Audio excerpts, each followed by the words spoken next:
¿Te has imaginado alguna vez qué ocurre cuando el poder se doblega ante la verdad?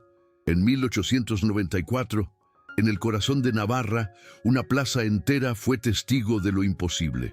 Una joven campesina se enfrentó al peso de la ley con tan solo un viejo papel y una cinta azul. Lo que empezó como una subasta de productos manufacturados se convirtió en el día en que la justicia respiró por primera vez entre los pobres. Hoy conocerás la historia de Inés Roldán y del conde que decidió escucharla, y descubrirás cómo un simple pagado rompió siglos de silencio. Si te gustan las historias que la historia intentó ocultar, suscríbete ahora, comenta desde dónde nos ves y prepárate para sentir un escalofrío. Llegó aquella fría mañana como alguien que iba a cumplir con un simple deber, no como alguien a punto de entrometerse en lo que todos fingían ignorar. La plaza estaba llena de vida, un puesto de bufandas, el olor a lana mojada, a pan recién horneado y lavanda afinando en el kiosco. Junto al granero, hombres con abrigos oscuros iban y venían, papeles en mano, riendo como si fuera parte de la feria. La palabra ajuste aparecía en los carteles como si fuera lo más normal del mundo, como si nadie supiera lo que ocurría dentro. La élite observaba desde lejos, sobre escalones impolutos, comentando la vida de los demás como si comentaran el tiempo. El suelo tenía manchas de barro y óxido, y la puerta del granero crujía con cada nuevo caso. Dentro, una plataforma baja, una mesa, dos tinteros, cuerdas discretas. Todo estaba organizado para parecer legal, para parecer que no había otra opción. Y, aquel día en particular, la organización enmascaraba una violencia que ya se había vuelto común. Don Mauricio de Valcárcel bajó del carruaje con la compostura de quien mide cada paso, pero por dentro cargaba con el peso de las noches en vela. Su reputación de hombre íntegro lo precedía y se aferraba a ella como lo único que le quedaba desde que enviudó. Sabía que lo habían llamado para inspeccionar libros, revisar sellos, verificar firmas, un trabajo técnico y frío. Pero no podía dejar de pensar en los abusos en las fábricas textiles, en las cuentas que nunca cuadraban para los trabajadores. Al quitarse los guantes, vio cómo empujaban a Inés, delgada, con el vestido remendado meticulosamente y marcas en las muñecas que no necesitaban explicación. En la mano, una cinta azul descolorida y un trozo de papel gastado que sostenía como último recurso. Reconoció el tono del papel y el borde tipográfico a la distancia, una referencia que había visto en recibos de la propia fábrica. El capataz abrió la boca para empezar la lista de condiciones, y la risa llenó el aire como si fuera un espectáculo. Fue entonces cuando algo dentro de él, que siempre había seguido el manual, se resquebrajó por primera vez. Primero notó un detalle que nadie más allí vería: la mancha de aceite en el libro de contabilidad, siempre en la misma página donde se reescribían las fechas, y el sello, inclinado con un pequeño corte en la esquina inferior, señal de un troquel desgastado. La habitación olía a lana húmeda y humo de lámpara, y el capataz repetía palabras como comodidad y regularidad para dar una apariencia de orden a lo que era un abuso. Inés tembló, pero no de miedo ciego.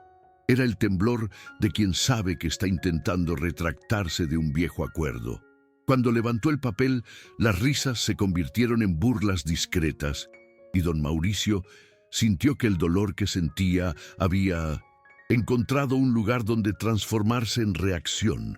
Pidió los libros oficiales con voz controlada, y se hizo un pesado silencio porque nadie esperaba ser interrumpido en ese ritual. El superintendente fingió sorpresa. Dijo que todo estaba en orden, pero sus ojos evitaron mirar el recibo amarillento con el pagado casi descolorido. Mauricio llamó al notario y exigió revisar la tipografía, recordando mentalmente al proveedor que imprimía para su fábrica. El capataz resopló, insinuando retrasos, y En pérdidas, alguien tosió a sus espaldas como si se tratara de una farsa tediosa.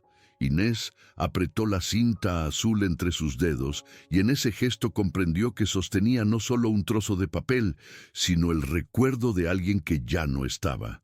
Era la primera vez en mucho tiempo que había elegido no solo ocupar el puesto que tenía, sino ser el hombre que necesitaba ser. El trámite se trasladó del granero al atrio del ayuntamiento porque quería luz y testigos, no susurros ni humo. Sobre el frío mármol, extendieron los cuadernos deduplicados y el notario trajo la caja de sellos aún con restos de cera vieja adheridos al asa. Mauricio la hojeó con la paciencia de quien está acostumbrado a encontrar errores en columnas de números, y en cada página el mismo fallo. Recibos emitidos por duplicado con sellos que no coincidían. Recordó la noche en que firmó, sin leer con atención, un conjunto de contratos que facilitaban anticipos y ataban a familias durante generaciones, y ese recuerdo le dolió como algo físico. Mientras tanto, Inés explicó, en pocas palabras, que su padre había pagado las semillas el invierno anterior y que el tipógrafo había pegado la cinta de su madre como garantía contra el intercambio de documentos. No le estaba pidiendo un favor, y esto derrumbó parte de sus defensas internas, acostumbradas a interpretar todo como un chantaje. El alcalde intentó concluir, habló de autoridad y orden público, pero la plaza ya se acercaba, formando un semicírculo de ojos, cansados y atentos. Mauricio respiró hondo, tocó la palabra pagado con la punta de los dedos y reconoció los bordes de la tipografía. Era la misma que en su fábrica, el mismo defecto en la Q. En ese mismo instante, decidió que no bastaba con suspender la subasta. Necesitaba exponer el mecanismo, revelar quién se beneficiaba de la confusión de las letras. Y al mostrar el recibo a todos, comprendió que aquella mañana no iba a terminar como había empezado. Burocrática, predecible y distante. Iba a dividir su vida en un antes y un después. La plaza pareció detenerse en el tiempo cuando salió del atrio con el recibo aún en la mano. El viento frío levantó el polvo e hizo sonar suavemente las campanas de la iglesia, mezclándose con el murmullo de la gente que ahora se agolpaba en las ventanas. La noticia de la suspensión de la subasta se extendió rápidamente, y el nombre de Inés Roldán ya resonaba entre los vendedores y músicos. Mauricio caminaba despacio, sintiendo el peso de la mirada de cada persona. Sabía que este gesto, aparentemente sencillo, era un golpe directo a las estructuras que mantenían todo en funcionamiento. Los mismos hombres que lo saludaban en las fiestas ahora susurraban, y algunos se reían con desprecio. Aún así, no se acobardó. Había una extraña paz en actuar finalmente contra aquello que había fingido ignorar durante tanto tiempo. Inés, en cambio, permaneció en silencio, sentada en un banco de piedra cerca de la puerta del ayuntamiento. Sus manos, aún marcadas por las cuerdas, descansaban sobre su regazo y su mirada vagaba sin miedo, sino con una suerte de incredulidad. Nadie jamás había detenido la rueda por ella. Cuando Mauricio se acercó, ella alzó la vista y él vio que no había gratitud ciega, ni sumisión, solo una dignidad herida que intentaba respirar. Le pidió al notario que tomara su declaración, palabra por palabra, y lo hizo registrar todo en el libro del pueblo. El capataz intentó interrumpir, diciendo que era una pérdida de tiempo, pero el conde solo lo miró en silencio, una mirada que bastó para silenciar toda la sala. Desde ese momento, el rumor cambió de tono. Ya no se trataba de una campesina insolente, sino del conde que había decidido desobedecer las reglas de su propio círculo. Y aunque no dijo nada, sabía que esto aún tendría un precio demasiado alto, tal vez la ruina, tal vez la redención. A la mañana siguiente, el ayuntamiento amaneció con guardias en la puerta y rostros sospechosos. Algunos fingían desconocer el motivo, mientras que otros esperaban un nuevo escándalo. Mauricio llegó temprano, con un abrigo oscuro y una mirada que mezclaba firmeza y cansancio. Había pasado la noche repasando viejas notas y clasificando recibos de su propia fábrica, intentando comprender cuánto tiempo llevaba funcionando este plan ante sus narices.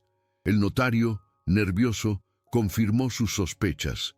El mismo tipógrafo imprimía para todos los acreedores locales, utilizando la misma matriz para recibos y duplicados de facturas. Era el tipo de detalle que solo salía a la luz cuando alguien decidía examinarlo con detenimiento, y él, acostumbrado a ver solo lo que le convenía, ahora veía demasiado. El arrepentimiento le pesaba como plomo en el pecho, pero también le trajo una especie de lucidez tardía, de esas que no se pueden deshacer. Mientras tanto, Inés esperaba en el patio interior, con una taza de café frío en las manos. Había dormido en una celda improvisada por seguridad, ya que habían visto al capataz y a dos hombres merodeando por la posada donde se alojaba. No se quejaba, parecía sentirse más a gusto allí que en ningún otro sitio. Cuando Mauricio entró, ella se levantó sin dudarlo. Él notó que la cinta azul en su muñeca estaba a punto de romperse, y sin saber por qué, memorizó ese detalle. Le pidió al secretario que convocara al alcalde y a los acreedores a una nueva audiencia, esta vez pública. Dijo que quería resolver esto a la luz del día, no a puerta cerrada. El notario vaciló, pero obedeció. La noticia se extendió como la pólvora, y antes del mediodía la plaza estaba llena de nuevo. Algunos por curiosidad, otros por temor a que sus propios planes se vieran comprometidos. Mauricio observó el movimiento a través de la ventana y se dio cuenta de que, incluso antes de que comenzara, esa audiencia ya estaba cambiando el rumbo del pueblo. Cuando sonó la campana del mediodía, el kiosco de música se convirtió en un tribunal improvisado. Trajeron las mesas del ayuntamiento, apilaron los libros y colgaron el escudo de armas del condado al frente para darle un aire de formalidad. La gente se agolpaba en los bordes de la plaza, con rostros entre asustados y curiosos. Nadie estaba acostumbrado a ver a un conde hablar con tanta descortesía, y menos aún a enfrentarse a su propio pueblo.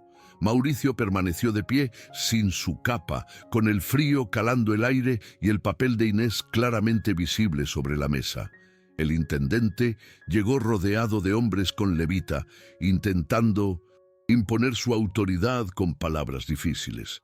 Dijo que era el procedimiento habitual, que el pueblo necesitaba orden, que aquel alboroto perjudicaba el comercio. Pero cada justificación sonaba más débil que la anterior. Mauricio simplemente escuchó con atención, hasta que el hombre terminó. Entonces pidió el duplicado del libro y lo abrió por la página marcada por la mancha de tinta. Las letras descoloridas, el mismo sello inclinado, la misma errata. El murmullo creció como un fuerte viento. Antes de la lluvia, llamaron a Inés. Caminó despacio, su sencillo vestido rozando sus botas de lana, la cinta azul colgando de su muñeca como si quisiera contar su historia ella misma. Al extender el recibo, le temblaban las manos, pero la mirada era impasible. Mauricio le pidió al notario que leyera en voz alta: «Pagado». El silencio que siguió fue tan denso que se oía el tintineo del tintero sobre la mesa. El prestamista intentó hablar, pero las voces de la multitud lo ahogaron. Algunos empezaron a gritar «¡Mentira!», otros «¡Pruebas!». Mauricio alzó el recibo para que todos lo vieran y mostró el borde del papel, con el mismo corte irregular que usaban en su fábrica. Era imposible negarlo, y por primera vez sintió que el suelo de la plaza vibraba no de miedo, sino de esperanza, algo que no ocurría allí desde hacía mucho tiempo. El alcalde, furioso, golpeó la mesa con la mano y ordenó que se diera por terminada la audiencia, calificándola de acto de subversión moral. Pero nadie se movió. La gente estaba paralizada, no por respeto a él, sino por la conmoción de ver a un conde desafiando a su propio círculo. Mauricio permaneció de pie, inmóvil, y cuando finalmente habló, su voz no denotaba autoridad, sino un profundo cansancio. Dijo que conocía todos los nombres en los registros, que muchos de los presentes debían más por errores del sistema que por su propia culpa, y que era hora de dejar de fingir ignorancia. El tono no era el de un discurso, sino el de una confesión. Inés lo miró con una expresión que mezclaba incredulidad y viejo dolor, como si jamás hubiera imaginado ver a alguien poderoso admitir su culpa ante todos. El notario, dubitativo, confirmó los recibos duplicados, y el murmullo se convirtió en un clamor. La gente ya no murmuraba, gritaba, y en medio del caos, Mauricio comprendió que no había vuelta atrás. O terminaba con esto, o sería engullido por el mismo sistema que ahora estaba desmantelando. Respiró hondo y llamó al tipógrafo, que llegó pálido, manchado de tinta con la boina en la mano. El hombre temblaba, pero al ver a Inés con la cinta azul, se derrumbó. Explicó que imprimía recibos para los acreedores y que a veces les reimprimían el mismo documento con un número distinto, que la cinta era una marca de garantía usada por el padre de Inés para distinguir los documentos auténticos. Mauricio lo dejó hablar sin interrumpir, mientras los rostros a su alrededor reflejaban una mezcla de vergüenza y furia. Cuando el tipógrafo terminó, el conde alzó la mano y declaró la suspensión de todas las deudas hasta que se realizara una revisión, comenzando por sus propias fábricas textiles. Fue como si una ola recorriera la plaza. Primero silencio, luego aplausos contenidos, luego un llanto colectivo desde las ventanas y las escaleras. Por primera vez en años, el poder no hablaba desde arriba, se mezclaba con la multitud. Esa tarde, la plaza se convirtió en un torbellino de emociones. Algunos lloraban, otros aplaudían, otros huían temiendo represalias. El capataz, acostumbrado a dar órdenes, intentó escapar por la parte trasera del granero, pero fue rodeado por los mismos hombres que antes le habían obedecido. No hizo falta la violencia. La mirada del conde bastó para que regresara silencioso y pálido. El juez de distrito, que había llegado apresuradamente desde Pamplona, se aseguró de dejar constancia de cada detalle. Mauricio no se consideraba un héroe, y quizá ni siquiera quería serlo. Solo sentía que estaba saldando una deuda con su conciencia.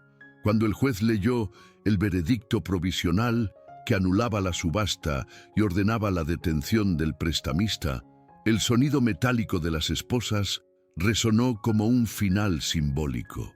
Inés cerró los ojos y, por primera vez en mucho tiempo, respiró sin miedo. El frío parecía menos intenso y el silencio, esta vez, sabía a justicia.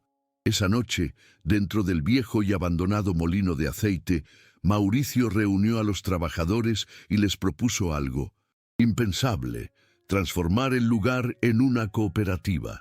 Dijo que los recursos iniciales saldrían de su propio bolsillo y que las ganancias se repartirían entre todos. La gente intercambió miradas de recelo, pero había algo diferente en su forma de hablar, una sinceridad que no se compra con títulos. Inés se quedó atrás, observando. Todavía no confiaba del todo en él, pero sabía que lo sucedido ese día era irreversible.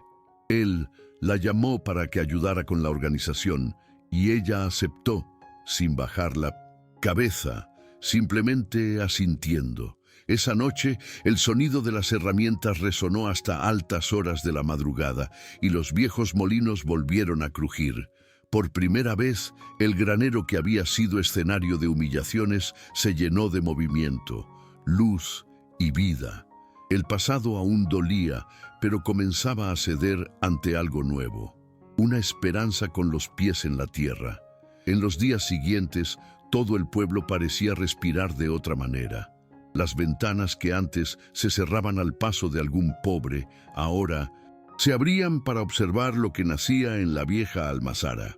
Las mujeres, curiosas, se acercaban a ayudar con cubos, trapos, retales de lana y pan caliente. El olor a moho empezó a ceder ante el aroma a aceite y jabón. Mauricio pasaba horas entre hojas de cálculo y martillos, con el mismo abrigo gastado, sin sirvientes cerca. Los ricos lo evitaban en las calles, y algunos parientes le enviaban cartas llamándolo demagogo, pero ya no las leía con ira, sino con claridad. Por primera vez comprendió cuánta falsedad podía contener la palabra respeto cuando provenía del miedo. Inés coordinaba las tareas con precisión casi militar, dividiendo los turnos, enseñando a coser y anotando los nombres en hojas prestadas del ayuntamiento. Por la noche, el sonido de los telares se mezclaba con risas tímidas, como si el trabajo, por fin, ya no fuera una condena, sino un nuevo comienzo. Aún así, el riesgo se cernía como una sombra. Una madrugada, el olor a quemado despertó a todos. El archivo municipal, donde se guardaban los antiguos duplicados, ardía en llamas. El fuego devoró las páginas que podían demostrar la magnitud del fraude. Mauricio llegó corriendo, con los zapatos llenos de barro, y ayudó a formar una cadena humana de cubos. Inés, tosiendo, se adentró en el humo para salvar el libro de duplicados que quedaba. Salió con el pelo chamuscado y la cara cubierta de hollín, pero con el libro intacto en brazos. La multitud aplaudió, y él, sin pensarlo, la abrazó allí mismo, entre las cenizas. No hubo gesto romántico, ni palabras ensayadas, solo alivio. Fue el primer contacto humano genuino desde el día en que perdió a su esposa. Y en ese instante, entre el olor a leña quemada y la luz parpadeante del amanecer, ambos comprendieron que algo los uniría para siempre, no aún por amor, sino por el valor compartido. La noticia del incendio se extendió rápidamente, y con ella los rumores. Algunos decían que el fuego era obra de enemigos del orden. Otros juraban haber visto a dos hombres enmascarados huyendo por el camino. Mauricio sabía la verdad.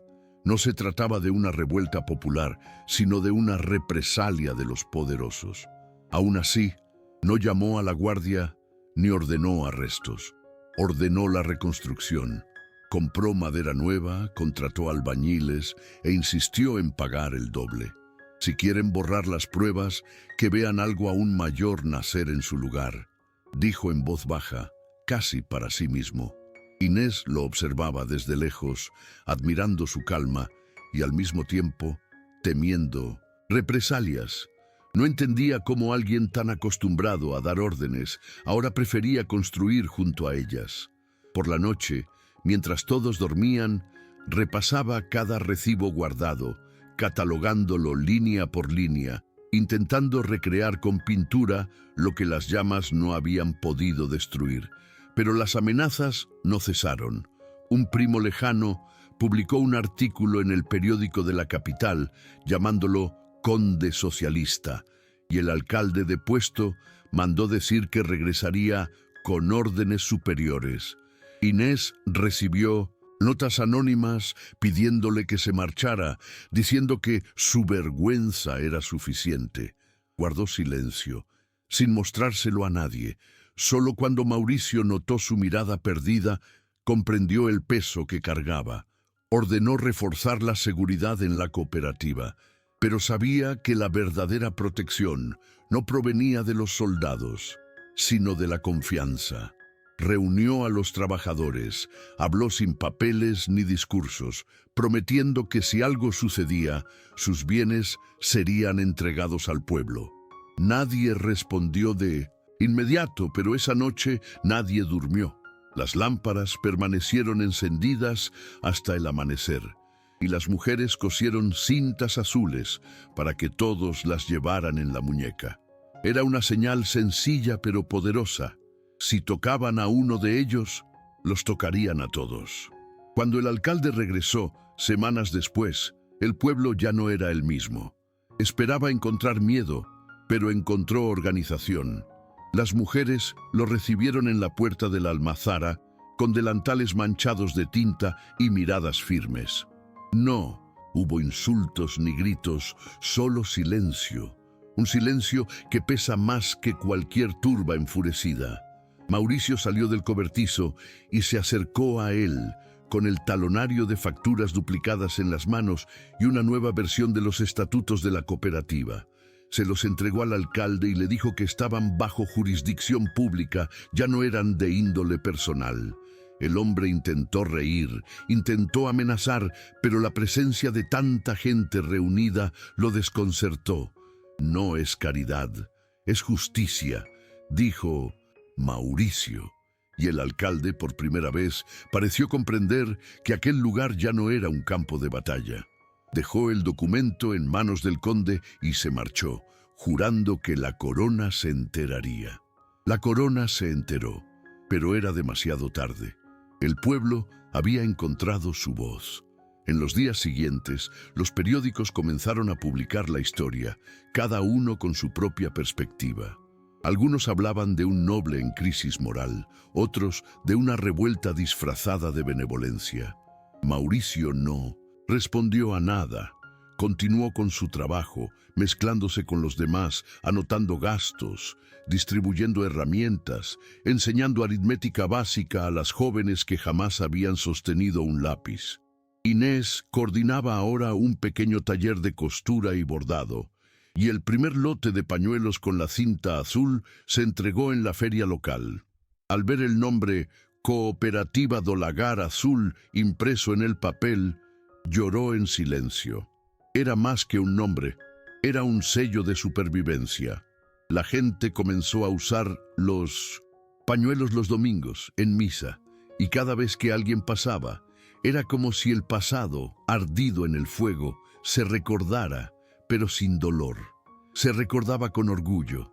La rutina del pueblo se había transformado en un nuevo ritmo. El sonido de las máquinas en los telares de Mauricio se mezclaba con el bullicio de la prensa de aceitunas, ahora llena de vida. Los niños corrían entre las prensas, las mujeres charlaban mientras cosían y los hombres aprendieron a anotarlo todo, algo inusual para quienes siempre habían confiado en su patrón. Mauricio caminaba entre ellos sin escolta, sin formalidades, y en cada rostro que reconocía veía un reflejo de su propio pasado. Gente que, como él, había vivido en silencio por miedo a perder lo poco que tenía. A veces se detenía a observar a Inés mientras explicaba los cálculos de la distribución y se preguntaba cuándo aquella muchacha sencilla había llegado a tener más autoridad moral que cualquier conde. Nunca lo dijo en voz alta, pero todos lo veían. El listón azul se convirtió en símbolo de pertenencia y el antiguo miedo al castigo dio paso a una fuerza colectiva que ya nadie podía controlar. Fue una revolución silenciosa, hecha de trabajo, paciencia y dignidad. Pero el recuerdo de la humillación aún persistía.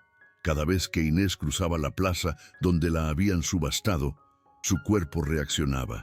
Caminaba con la cabeza en alto, pero su corazón latía con fuerza, como si aún pudiera oír las risas de aquel día. Mauricio lo notaba y fingía no hacerlo por respeto, pero recordaba cada gesto. Una tarde mandó colocar una pequeña placa de hierro en el centro de la plaza con la inscripción: Aquí comenzó la justicia, 1894. Todo el pueblo ayudó a colocarla. Nadie pronunció un discurso, nadie aplaudió, pero reinaba un hermoso silencio, uno de esos silencios que parecen una oración. Después de eso, el lugar ya nunca fue el mismo. Los niños jugaban alrededor de la placa sin comprender su importancia, y los adultos, al pasar, inclinaban levemente la cabeza, no por tristeza, sino por reconocimiento. Era la forma más sencilla y sincera de dar las gracias sin necesidad de palabras. El invierno siguiente llegó antes de lo previsto. La nieve cubría los tejados de Navarra, dejando el aire casi quieto y denso. Aún así, la prensa de vino no cesó. Las ventanas estaban cubiertas con telas y las manos agrietadas por el frío seguían cosiendo, prensando uvas y pesando racimos. Mauricio recorría los bancos repartiendo café caliente, el mismo hombre que, un año antes, había dado órdenes desde una oficina. Inés, ahora más segura de sí misma, organizaba los turnos de noche y las clases en la escuela improvisada. Había noches en que se quedaba despierta solo para ver el amanecer a través de la ventana del granero, observando las columnas de humo que se elevaban de las chimeneas. «Es la prueba de que seguimos vivos», le dijo una vez a una amiga. Y así era. Todo el pueblo parecía respirar al unísono, como si el frío hubiera aprendido a coexistir con la calidez del cambio. Pero no todos pudieron soportar la nueva era. El antiguo prestamista, que había estado preso, murió en su celda durante una tormenta de nieve. El superintendente fue trasladado y nunca regresó. Aún así, las amenazas persistían en forma de cartas, rumores y miradas furtivas. Mauricio sabía que cada paso adelante tenía un precio, y el suyo era la soledad. Muchos de su clase lo abandonaron, otros fingían no conocerlo. A veces, por la noche, miraba el retrato de su esposa y se preguntaba si ella lo reconocería en aquel hombre cubierto de polvo y hollín. Inés notó su silencio, pero no preguntó nada. Había una comprensión tácita entre ellos, no romántica, sino la de quienes comparten la misma cicatriz, la que nace de ver un mundo injusto y decidir no fingir más que todo está bien. Era un vínculo sin promesas, hecho solo de verdad. En la primavera de 1895 se firmó el primer contrato oficial de la cooperativa Lágar Azul.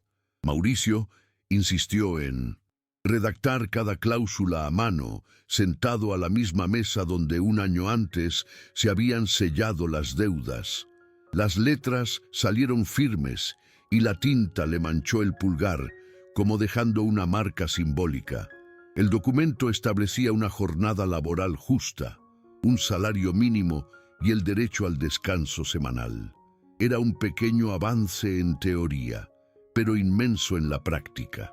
El notario, que antes había participado en las subastas, firmó al final con una mirada distinta, la de quien por fin comprendía lo que significaba estar del lado correcto. Cuando Inés tomó el contrato para guardarlo, le temblaron las manos.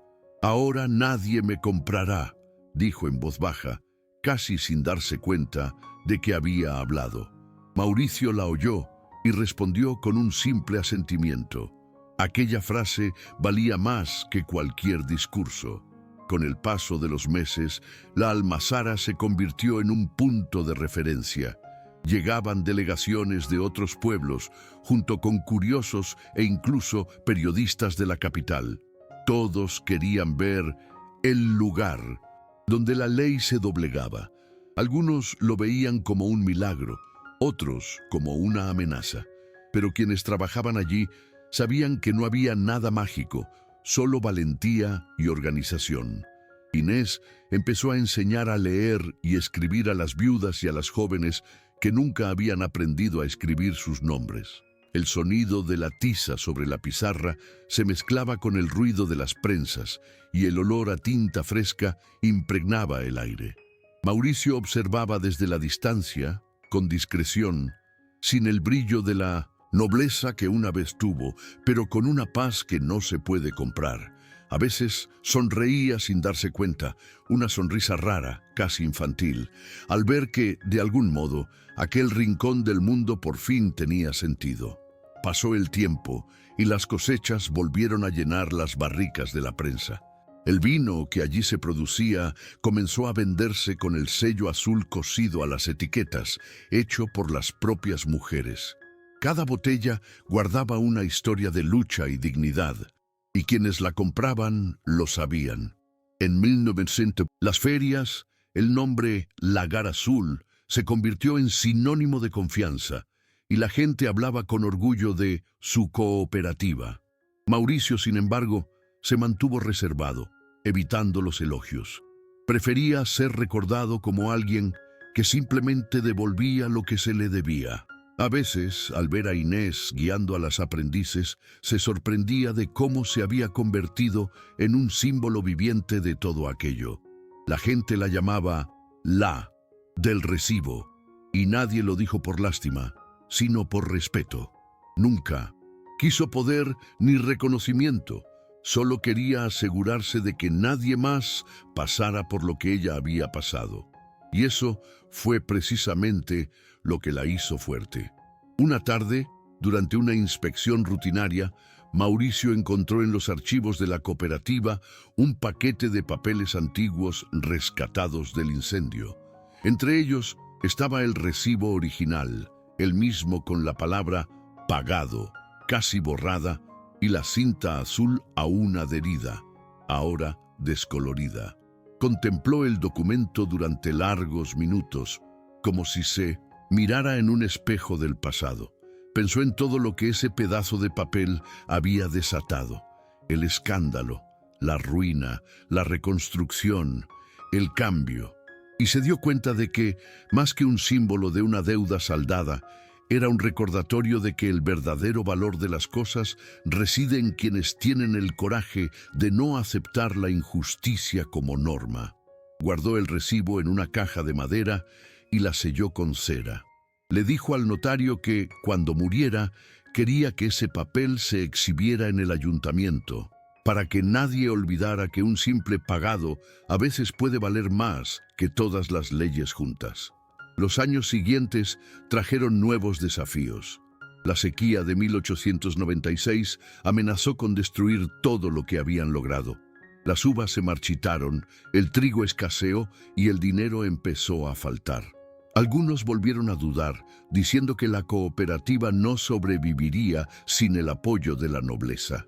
Mauricio, ya con canas y las manos marcadas por el trabajo, decidió no rendirse ante la escasez. Vendió parte de sus tierras e invirtió todo en el sustento de los trabajadores. «Si yo caigo, caigo con ellos», dijo. Inés insistió en que ahorrara algo, pero él se negó. «Lo que me sobra, a otro le falta». Esa frase resonó durante días en el pueblo, repetida en conversaciones, en las cocinas e incluso en las oraciones. Y así fue como, entre lo poco que les quedaba y la voluntad de no rendirse, superaron el peor año de todos, sobreviviendo gracias a la unidad y la tenacidad. Cuando por fin volvió a llover, pareció un milagro. Los niños corrían por la plaza mojada e Inés, empapada hasta los huesos, reía como si el peso de los últimos meses se hubiera desvanecido. Mauricio observaba desde el balcón del lagar y por primera vez se permitió reír también. El sonido de su risa mezclado con la lluvia parecía decir que todo había valido la pena. Esa noche bajó al granero y escribió una carta a mano para guardarla junto con el recibo.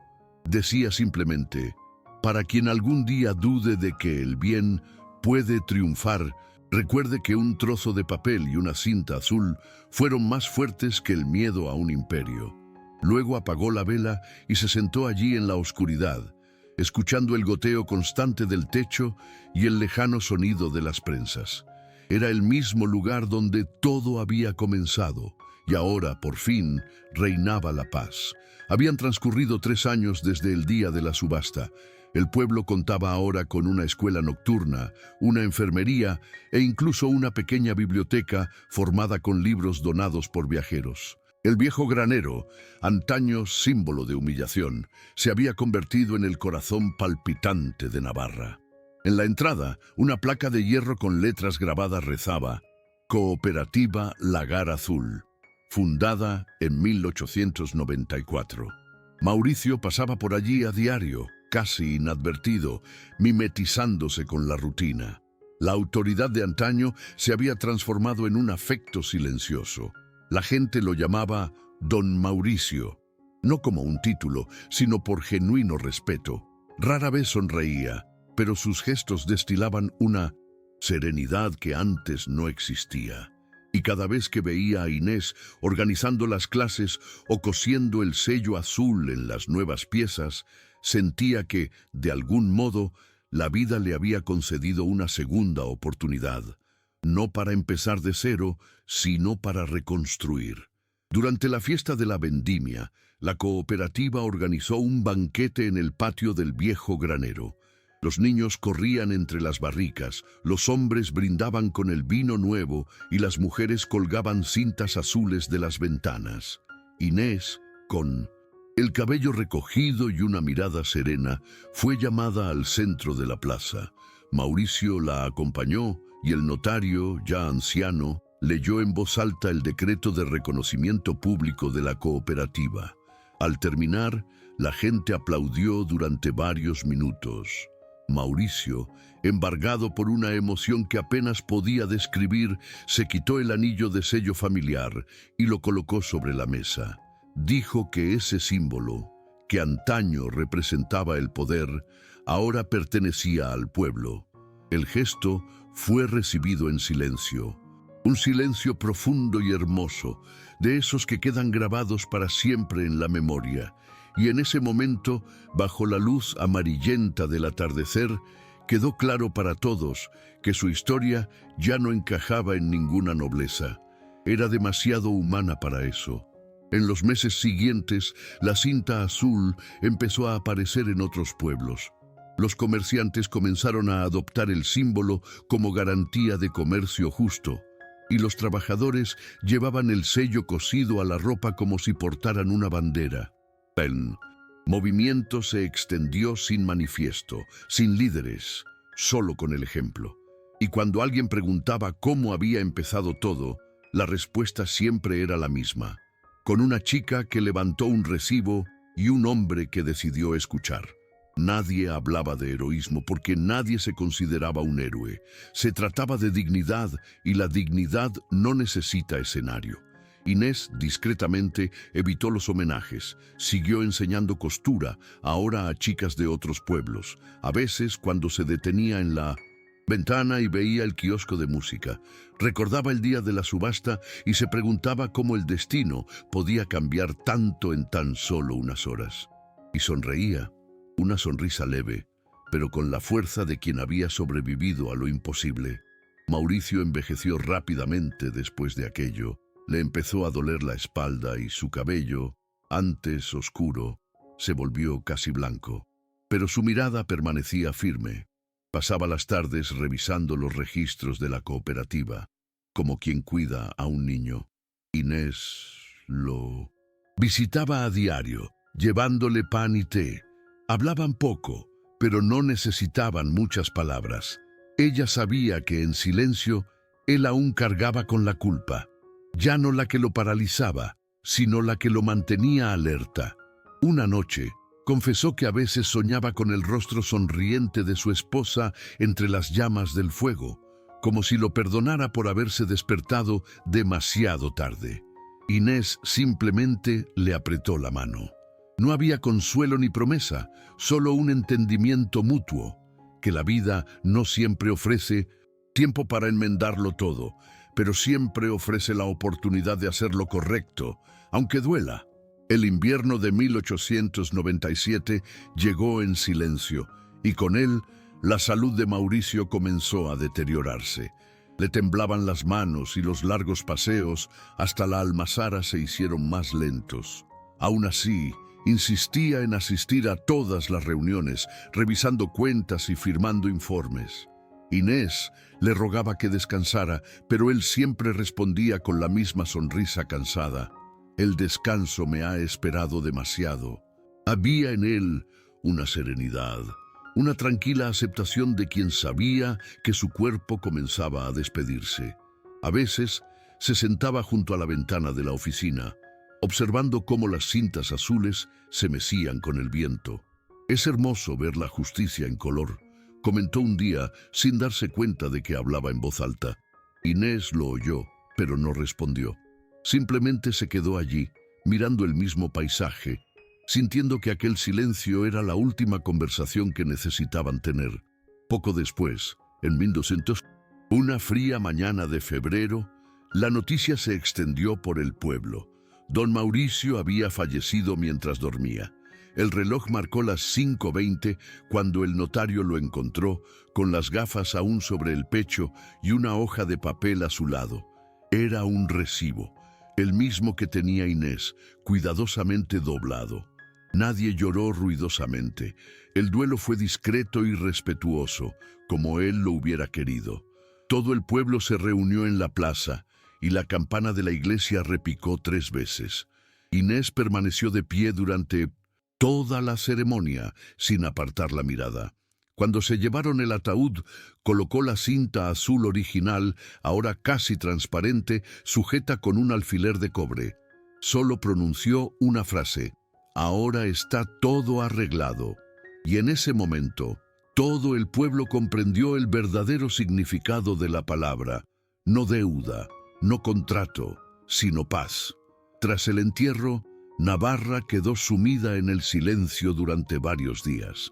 La gente caminaba despacio, hablando en voz baja, como si temiera profanar algo sagrado. La almazara cerró en señal de duelo y las lámparas permanecieron encendidas durante 3 noches. Al cuarto día, Inés reunió a todos en el patio y simplemente dijo: «No construyó esto para que se convirtiera en un recuerdo, sino para seguir viviendo». Las palabras bastaron. Poco a poco, el sonido de los martillos, las prensas y las risas volvió a llenar el aire. Nadie necesitó dar órdenes. El trabajo se reanudó instintivamente. Era como si todos comprendieran que la mejor manera de honrar a Mauricio era mantener vivas sus creencias. Inés asumió la dirección de la cooperativa sin ceremonias ni títulos, simplemente por reconocimiento colectivo. Y así, el Lagar Azul continuó, no como un monumento al pasado, sino como prueba de que el coraje sí se puede heredar. Con el paso de los meses, su presencia parecía perdurar. En las paredes manchadas, en las viejas notas, en el silencioso orden de las cosas. A veces, Inés creía oír sus pasos en el pasillo, el leve roce de su abrigo, el tintineo del tintero. No era fantasía, era un recuerdo vívido. Cada vez que alguien dudaba ante una decisión difícil, recordaba la frase que él repetía: «La ley no es justa por sí misma. Son quienes la aplican con alma quienes la hacen justa». Estas palabras se convirtieron en el lema de la cooperativa, talladas en madera y colgadas en la entrada. Y, de algún modo, parecían proteger aquel lugar. La almazara resistió crisis, sequías e incluso cambios de gobierno, porque ya no se trataba de política ni de nobleza, sino de personas.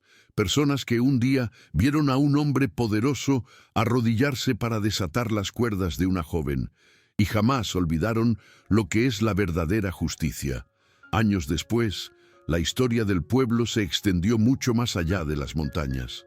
Los viajeros se detenían en Navarra solo para visitar el antiguo granero donde todo comenzó. El ayuntamiento transformó una de las salas en un pequeño museo comunitario, donde se exhiben en vitrinas los documentos, las cartas y el recibo original. Los niños aprendían en la escuela quiénes fueron Inés Roldán y don Mauricio de Valcárcel, no como héroes, sino como un recordatorio viviente de que la justicia puede nacer de los lugares más insospechados. Inés envejeció en silencio, sin buscar reconocimiento, siempre con su delantal y las manos ocupadas. A veces, recibía visitas de jóvenes que venían a pedirle consejo. Ella escuchaba, sonreía y siempre decía lo mismo: «El coraje es silencioso, pero deja huellas imborrables». Luego, volvía al trabajo como si cada aguja, cada puntada, fuera una discreta plegaria por la memoria de quienes creyeron en ella cuando nadie más lo hizo. Una tarde, durante la vendimia tardía, Inés caminó hasta el kiosco de música de la plaza. El sol doraba las fachadas y el aire olía a vino nuevo. Se sentó en el mismo banco de piedra donde una vez había esperado el veredicto de su propia vida. A su alrededor, los niños corrían, los vendedores gritaban y nadie parecía recordar las crueles risas de 1894. Sonrió. El mundo había cambiado. Y de algún modo, el miedo que una vez la había paralizado se había convertido en una semilla.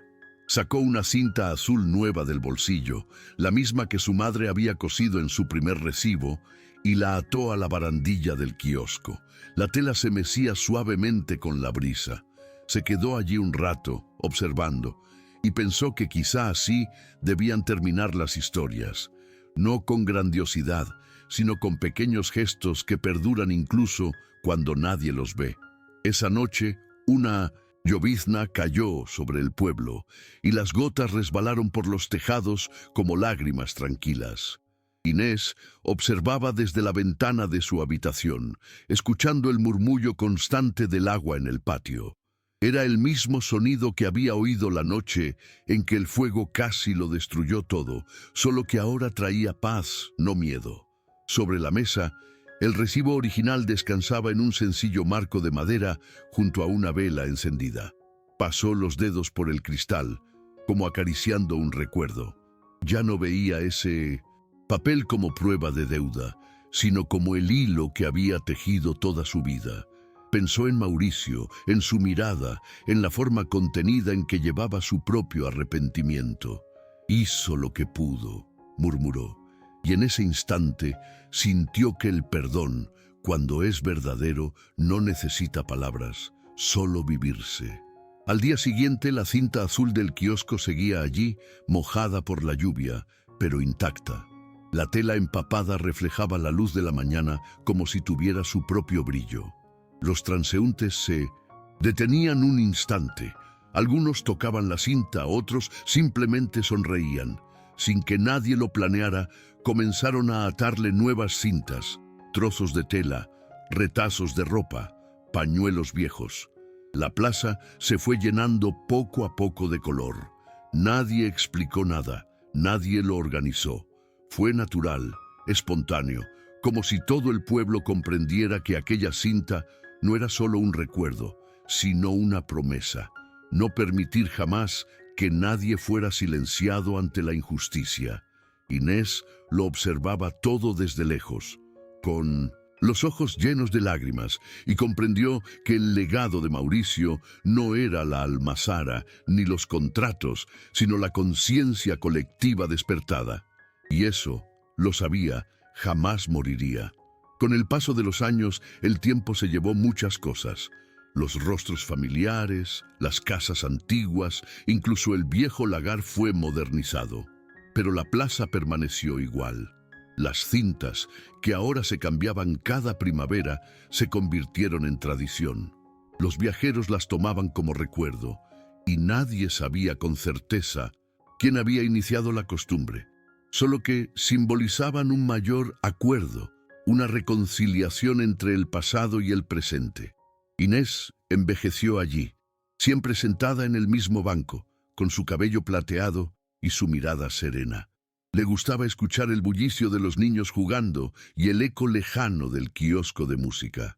A veces, alguien se acercaba a preguntarle si era la mujer del recibo, y ella sonreía, respondiendo: «Solo soy alguien a quien una vez escucharon».